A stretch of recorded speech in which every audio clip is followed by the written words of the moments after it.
Nós estamos num momento muito delicado da história do nosso país.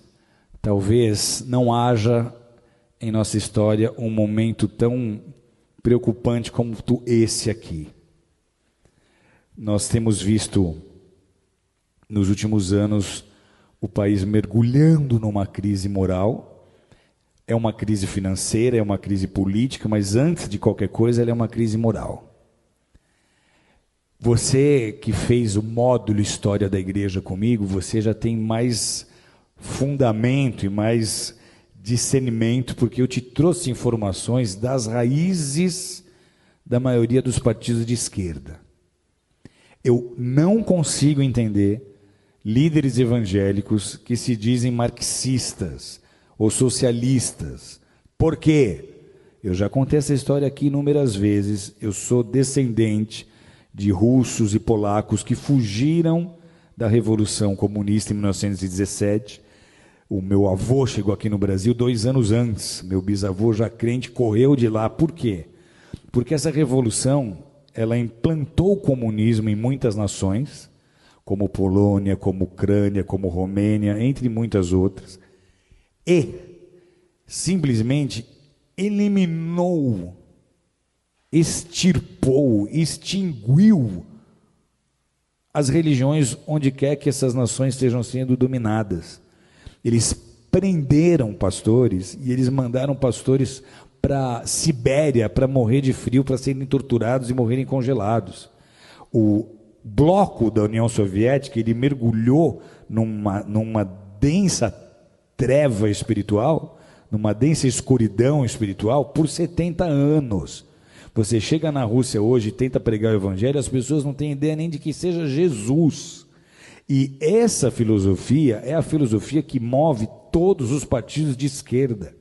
Os ideais desses partidos são os mesmos ideais de Karl Marx, são os mesmos ideais de Engels.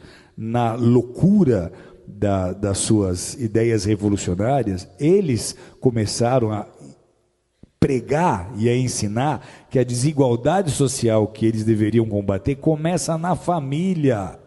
Eles começaram a dizer que antigamente, se você lê a literatura que fundamenta as ideias desses partidos, eles começaram a pregar que a desigualdade social ela começa na família, porque lá atrás, segundo eles, quando nós viemos dos macacos, não havia marido e mulher. Todo homem era de toda mulher era de todo homem, e os filhos não eram de ninguém, os filhos eram de todos, como os animais, e todos dividiam e compartilham tudo aquilo que eles tinham.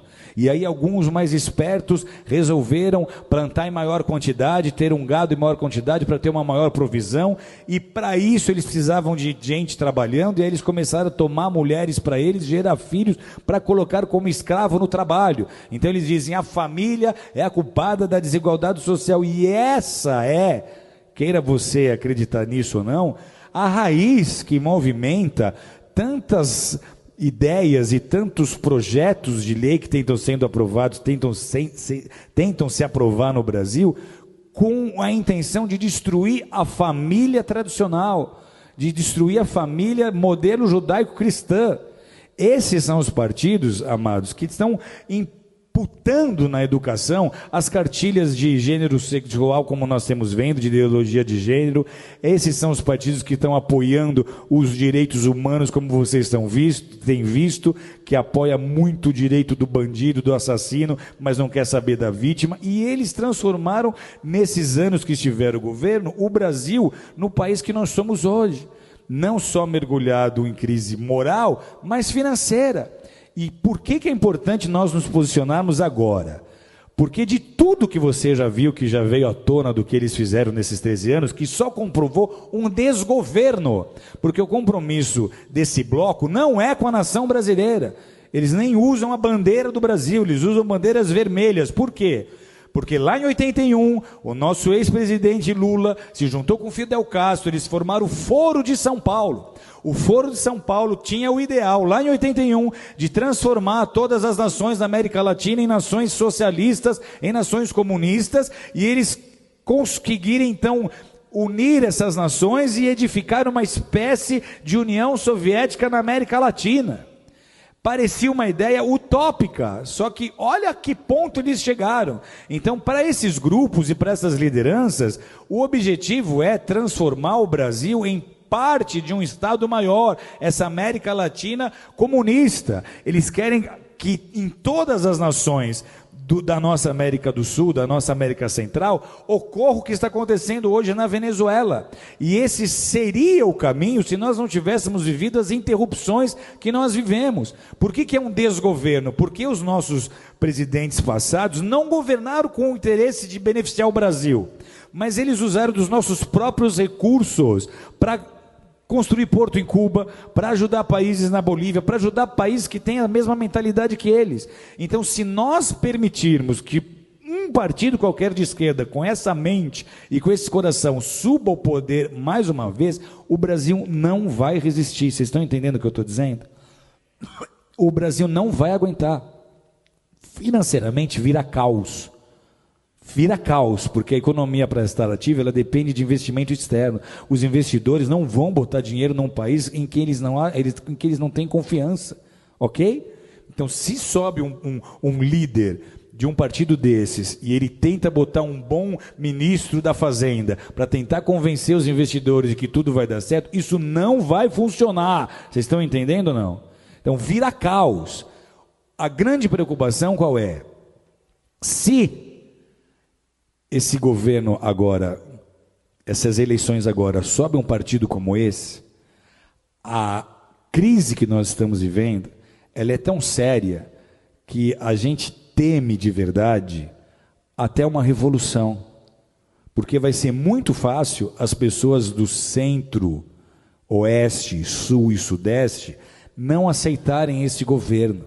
Vai ser muito fácil nós começarmos a ver manifestações políticas sérias, vai ser muito fácil a população começar a exigir uma intervenção militar. Uma intervenção militar era um assunto nem cogitado em rodas de bar há 2, 3 anos atrás, mas hoje está se tornando um assunto em pauta, porque se nada acontecer, amados, alguém aqui conhece alguém que morou na Venezuela, que veio da Venezuela? A Venezuela, até muito pouco tempo atrás, era um país próspero. Eles têm petróleo. Sabe o que falta hoje na Venezuela? Falta papel higiênico. Sabe o que aconteceu há 4 anos atrás? Eu estou numa sauna, no Vale Nevado, conversando com um venezuelano que tinha ido esquiar. E ele conta, a Venezuela está faltando papel higiênico. Isso há 4, 5 anos atrás. E eu falo, mas como é que começou isso? Ele fala, começou como está acontecendo com o Brasil. Começou trazendo médicos de Cuba. Então, tudo que eles fizeram na Venezuela, eles iam tentar fazer no Brasil. Se nós dermos a oportunidade deles subirem ao governo de novo, não será mais como foi da primeira vez. Você não vai ver o Lulinha Paz e Amor. Você vai ver o Lulinha revolucionário que vai tentar implantar o modelo político que ele acha que é o melhor para o Brasil. Sabe o que acontece com a igreja num cenário como esse? Tem ideia ou não? Primeiro, os nossos valores já estão sendo desprezados. Nós, para eles, somos o ópio do povo. Eles não veem valor naquilo que nós fazemos. O marxista raiz, ele é ateu. O evangelho para ele não significa nada. Ok? Então, para a igreja, esse é o pior cenário possível. Deus está no controle, sempre esteve e sempre estará. Mas a gente transforma uma nação com oração e com consciência na hora de votar. Amém?